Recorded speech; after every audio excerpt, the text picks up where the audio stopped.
Good afternoon. This week's Torah portion talks about the greatness of Abraham and how God chose Abraham to lead a new movement of belief in one God, belief in a universal justice system, a destruction of beliefs that were destructive to an entire society because they were based on not only hallucination and superstition, but on a lack of goals and a lack of elevation of the individual, of reaching for the highest levels, even while they're concerned about the community. Abraham is an icon, but he represents not just the Jews, he represents all of Western culture and all of Islamic culture, for that matter. The problem is the translation. The problem is, what do you stress? Abraham was not a cultist. He was not into working for the community only at the expense of the individual. Abraham rose above his society to the highest levels possible. And when he rose above the society, he tried to help the society in every way he could in raising their levels as well.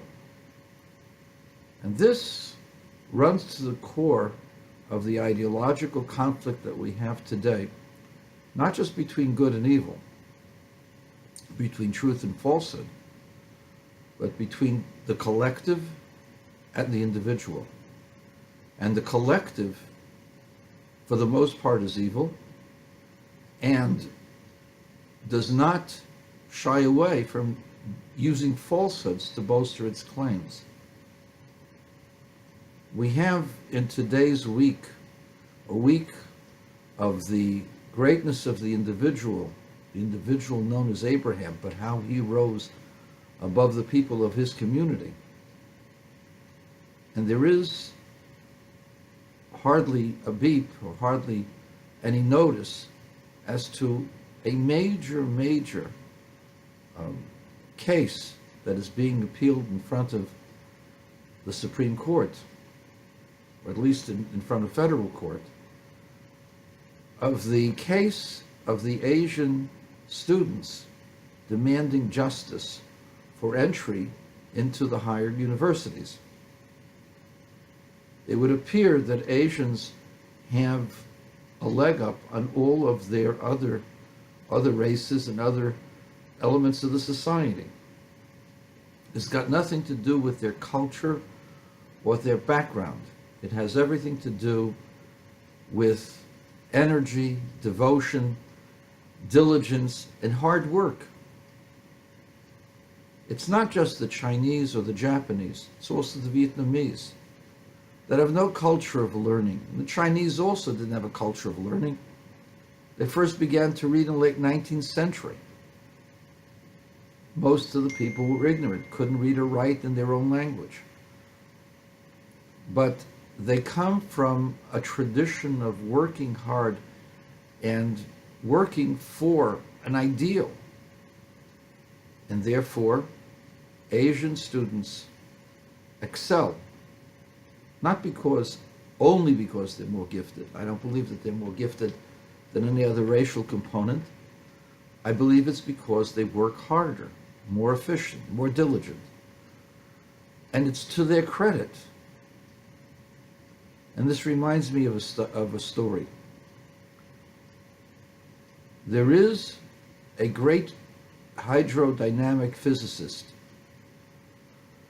Magnetohydrodynamics is his field, and his name is Hermann Bronnevere. Hermann Bronnevere is a Jew.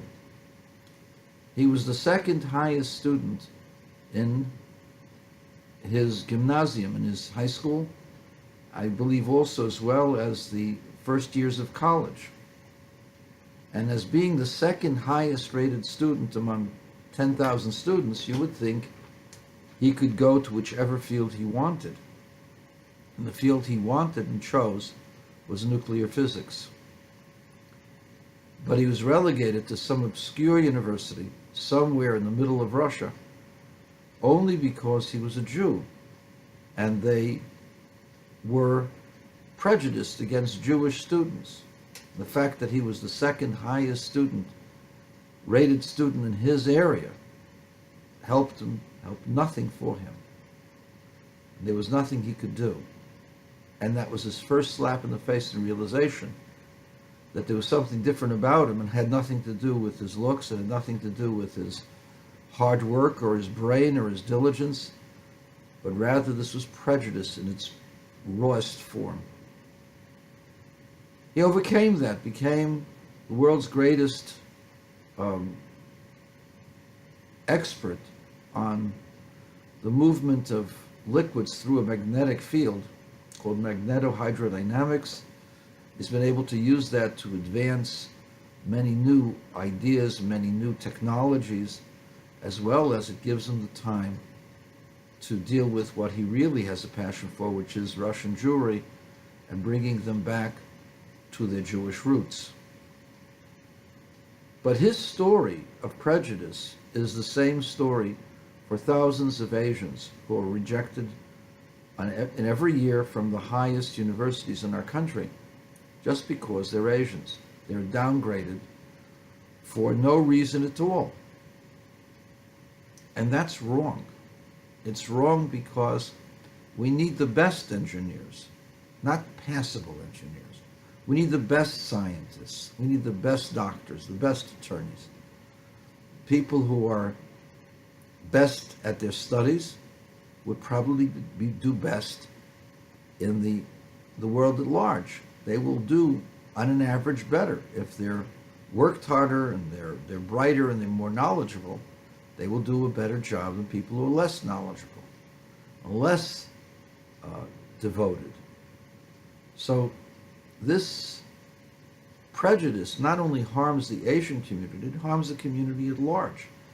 No, the universities say, this would reduce the number of minorities in their fold by half. That's a problem.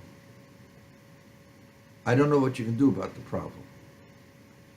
But if a person scores higher, that person should be given the first shot at the university. It's not helpful to people to allow them to come into a place where they didn't deserve to get there.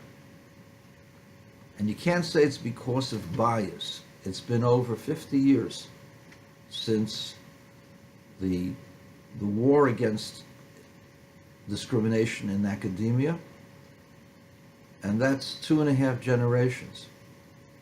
It's more than enough time for people to become acclimated to doing well in their studies.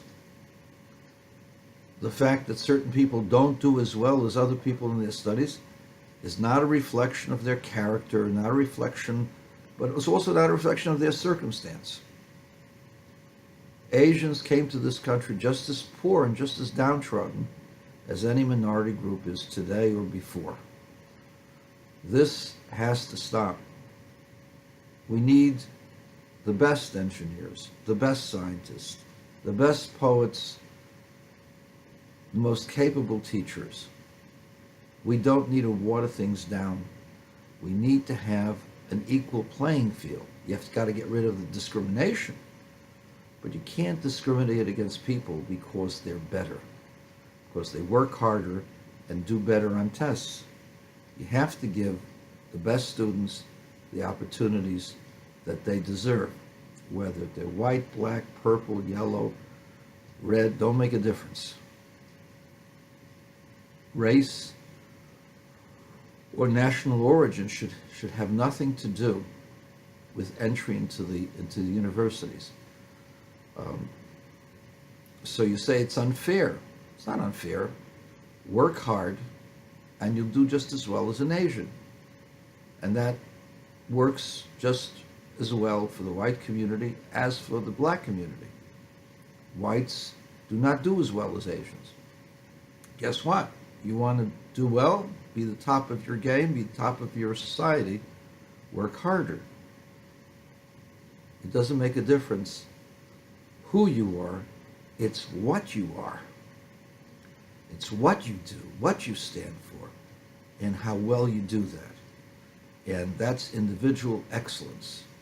And I commend the Asian community for fighting their good fight, because that's the fight for every individual, not just for Abraham's, but for all of us.